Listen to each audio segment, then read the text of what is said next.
বাচ্চাদের টিফিন বক্সে আপনারা কিন্তু একদিন দুদিন বাদে বাদে এই টিফিনটা তৈরি করে দিতে পারেন, খেতে কিন্তু দারুণ হয়। আমার তো মনে হয় প্রত্যেক দিন এটা তৈরি করে খাই।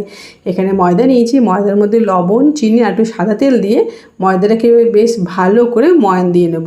দেখুন এইভাবে মুঠো করলে বোঝা যাবে ময়দাটা ময়ান দেওয়া হয়ে গেছে। এবার অল্প অল্প জল দিয়ে ময়দাটাকে মেখে নিচ্ছি।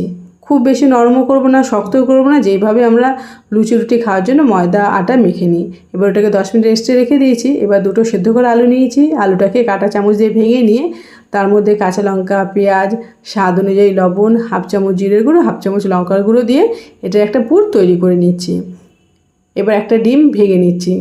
এই ডিমের মধ্যে আর কিছুই দেবো না, ডিমটাকে বেশ ভালো করে ফেটিয়ে নেব।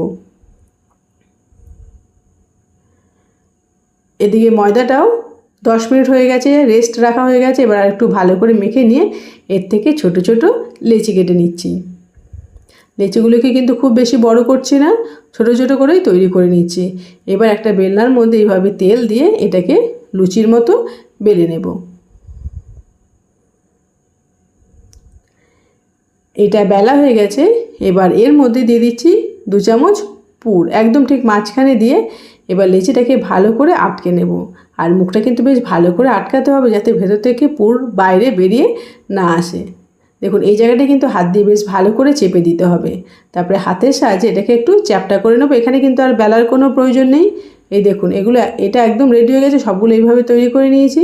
ফ্রাই প্যানে তেল দিয়ে এই লেচিগুলোকে ডিমের মধ্যে ডিপ করে নিয়ে এভাবে তেলের মধ্যে ছেড়ে দিচ্ছি।